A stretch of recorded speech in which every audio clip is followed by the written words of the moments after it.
Okay, so today we're meeting with our newest client, Ellen DeGeneres. Do you think we can save her? It'd be difficult to revive her eroding brand with all the scandals, but we can do this, even if it has to be on Zoom. She needs to be consulted immediately. I feel like this is going to turn into the Ellen Rose show. Hello, sorry for being late. Great having you both here. I apologize, but I'm a bit rushed today. I only have 7 minutes, so let's get started. No worries, let's just get into it. So just run us through how you've managed the Ellen DeGeneres brand so far. So Ellen's first source of brand equity lies in that she's differentiated from other celebrities. If we look at the brand equity pyramid, she first achieved salience as one of America's most famous TV personalities in her 90s sitcom. Then we gave the brand meaning by having her highlight the importance of being kind and representing the LGBTQ cause, for which she was awarded the Presidential Medal of Freedom by Obama in 2016. My catchphrase has become the epitome of my brand. Be kind to each other. My show centers around my awkward yet endearing personality. This evokes feelings of warmth and inclusiveness amongst consumers. Resonance comes in the form of an emotional relationship between me and my audience. Unlike other TV show hosts like Jimmy Fallon and David Letterman, it's not just a one-way relationship between the celebrity and the fans. The show is actually designed around her interactions with both celebrities and the audience, usually through random acts of kindness. Evidently, we chose an emotional route for the brand, and in terms of brand archetypes, Ellen becomes both the everyman and the jester. Okay, so I apologize for being harsh, Ellen, but how do you explain this unkind behavior? You were described as the meanest person alive. Also, the toxic work environment investigation contradicts with your Be Kind motto. You are now perceived as disingenuous and hypocritical. I apologized to my staff on my show and took full responsibility for my actions. But it didn't work. What do I do? During a crisis, the longer you keep silent, the more damage it does to your brand reputation. This plunges your esteem and relevancy, and the public no longer believes your Be Kind facade. Let's start from the beginning of the brand management process. Identify and establish brand positioning and values. Being kind is so unrealistic. A tiny slip up will ruin your brand positioning, which is where your brand fell apart. So you should gradually switch from be kind to be real. This way, you'll be viewed as a real person who is allowed to make mistakes, and the audience will be drawn to this kind of narrative arc. They will feel like they're on a journey of growth with you. And maybe I could start hosting more real people on the show, like COVID workers instead of celebrities. Absolutely. Okay, so what about her next major source of brand equity, her brand's exclusively positive associations? You see, me and my brand are almost entirely apolitical. I stay clear of any controversy by not revealing any personal biases.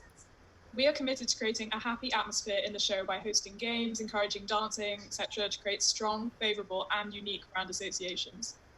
Why did you manage her brand this way? Well, this strategy contributes to the everyman archetype again, and in a political landscape divided like never before, we thought Ellen's brand would suffer if she chose a side.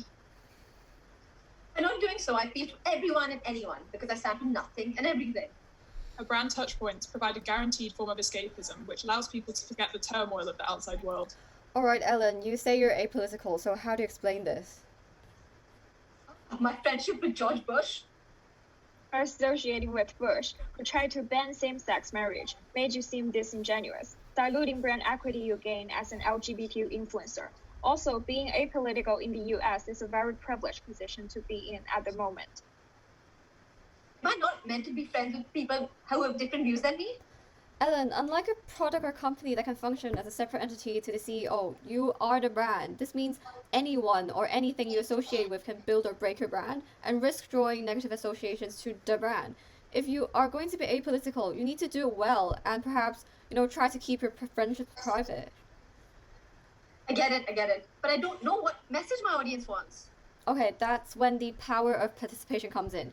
If you don't know, why don't you just ask them? Call it Ask Ellen and run it on Instagram live video where your viewers can ask you their concerns. It also makes the Ellen brand better with the concept of brand transparency. Even though the Ask Ellen campaign will come with risks like exposing yourself to negative comments or tough criticisms, but you need to build trust with your audience. But I want to avoid mistakes from the beginning. Okay, well, did you know that failure recovery is a very powerful tool in branding? Compared to brands that never experienced some sort of failure, those that went through failure then recovered see higher consumer loyalty in the long run. Okay, we're not doing very well so far. What about her final source of brand equity, which lies in the vast awareness and knowledge of her brand? I leveraged my connections in the entertainment industry from my sitcom days, so I invited A-list celebrities on the show, which bring back the gossip and hype to me, making me the center of pop culture. With the growth of social media, my show's content is increasingly based on viral internet trends, and I strive to secure the first interview with upcoming stars, for example, Charlie or Sophia or Grace. In this way, we create mental availability for viewers. Ellen comes to the viewers' minds when they engage with celebrities from any industry, any age, and even with viral trends. We also create physical availability because viewers can watch our show across many different formats. This is how we went from differentiated to distinct. So now she's the default for when customers need entertainment. Okay, so this is your strongest area.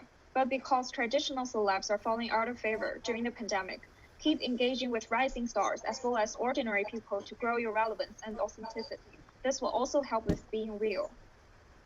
This also makes me seem like a mentor. I guess this archetype's also good for my brand. Yes, but we don't want to send too many messages at the same time.